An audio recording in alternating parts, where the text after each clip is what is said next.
Welcome back, students. Here we are going to read in the correlative conjunctions the use of hardly or scarcely. This is one and the same thing, right? Now, for example, if we have the sentences, the batsman had scored a run, he was clean bowled. Okay, तो batsman अगर हम ऐसा कहेंगे batsman ने एक run score किया था, वो क्लीन बोल्ड हो गया, तो हम लिखेंगे हार्डली या स्केर्सली, दोनों में से कोई एक लिखेंगे, स्केर्सली या hardly. Had the batsman scored a run when he was clean bowled. Okay, number one. Number second, अगर एग्जाम्पल हम लेंगे, I had stepped out, it began to rain.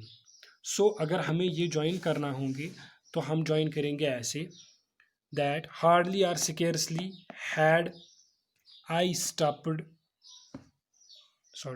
had I stepped out when it began to rain. So अब कोई मुझे बोलेगा कि sir अगर हम ये लिखेंगे I had hardly stepped out when it began to rain, यानी कि अगर वो कहेगा स्टूडेंट सर अगर मैं लिखूंगा या लिखूंगी आई हैड स्केर्सली या hardly, I had hardly stepped out when it began to rain, that's absolutely correct, उसमें भी कोई टेंशन नहीं है. बात समझ में आई बेटा? क्योंकि अगर किसी का क्वेश्चन होगा कि सर अगर मैं लिखूंगी या लिखूंगा आई हैड हार्डली या scarcely stepped out when it began to rain, absolutely correct, no problem at all. I had passed, Asha, sorry, he had passed his matriculation, he got a job. Okay, hardly or scarcely, had he passed his matriculation when he got a job, or he had scarcely passed his matriculation when he got a job. इसमें कोई tension नहीं है, आप पहले लिखें या पहले आप ऐसे लिखें, he had scarcely या hardly लिखिए, दोनों में से एक. He had hardly passed his matriculation when he got a job. Now, after correlative conjunctions, we will read something about the subordinate conjunctions. So, first of all, let's read what are subordinate conjunctions. Subordinate conjunctions are those conjunctions which join two or more simple sentences. So, simple sentence में क्या होता है? Subject, object और verb.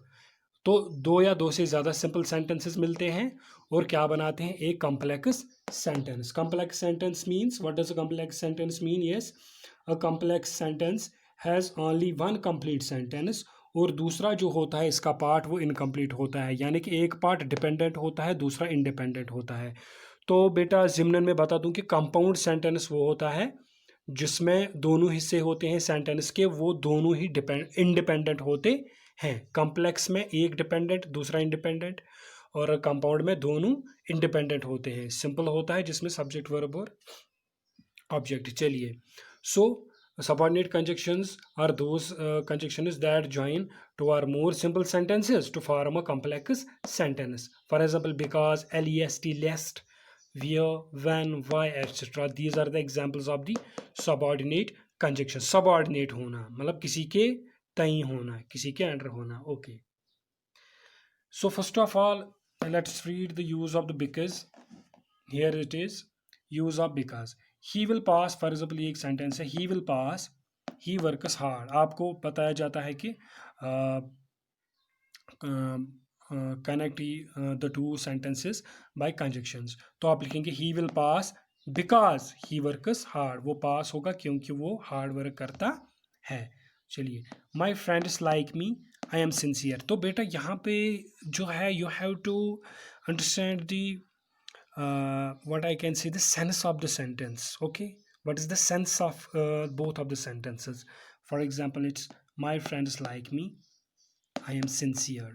So it comes like my friends like me because I am sincere. Okay, next one, we have to wait. Okay, just you try to understand beta the sense of the sentence. What say? We have to wait. Okay, what? We have to wait. The train is late. Okay, so it will come like this, we have to wait because the train is late. अब बेटा मैं आपको एक exceptions are there. For example, my friend is like me. Okay, I am sincere. So it comes like my friend is like me because I am sincere. Okay, now here it is that he will pass, he works hard. अब हो सकता है किसी बच्चे के दिमाग में ये आए कि सर अगर हम ये लिखेंगे he will pass if he works hard. Sir क्या अगर हम बिकॉज की जगह इफ़ लिखेंगे गलत मत है? क्या बिकॉज ही आएगा, इफ़ ही आएगा? तो बेटा my answer is yes yes, बिल्कुल। अगर आप इफ़ भी लगाएंगे absolutely correct, because if is also the conjunction, there is absolutely no problem, but exceptions are there, okay, जहाँ पे because भी लगेगा और if भी लगेगा. I hope you would have understood. Like my friends like me, I am sincere. My friends like me if I am sincere. No, that's wrong. If यहाँ पे नहीं लगेगा. हाँ, यहाँ पे लग सकता है. यहाँ पे अगर आप if लगाएंगे, that's not a problem. That's also correct. आप because की जगह if लगाएंगे, if की जगह because लगाएंगे, both are correct. Understood? Now here we have another conjunction, that's where, and we're going to read this use of where. For example, where लगता है आमतौर पे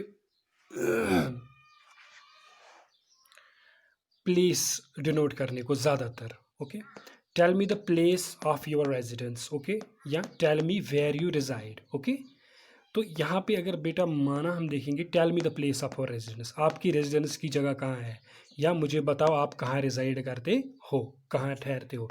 आई know the place of his work, याद रखना. I know where he works, मैं जानता हूँ या जानती हूँ वो जगह जहाँ पे वो काम करता है. क्या? आई नो वायर ही वर्क्स, मैं जानता हूँ या जानती हूँ कहाँ वो काम करता है. मीनिंग तो बदलनी नहीं चाहिए, बस यहाँ पे कंजक्शन लगता है. दे नो द प्लेस, तो मैंने जैसा कि पहले कहा कि आम तौर पर ज़्यादातर वायर लगता है प्लेसेस पे, right. They know the place of our camp, they know where we camp, तो प्लेस को हटाने के लिए हम लगाते हैं where. They know where we camp. Okay, place, for example I know the place of his work, I know where he works, place हट गया. Okay, tell me where you reside, I know the place of, sorry, tell me the place of your residence. Okay, place हट गया, tell me wire आ गया, you resided. बात समझ में आई बेटा? तो प्लेस जो है ज़्यादातर इसमें लगता है वेयर में, तो उसमें जो है हम प्लेस हटा के वेयर लगाते हैं, as you have seen in all these examples. Okay,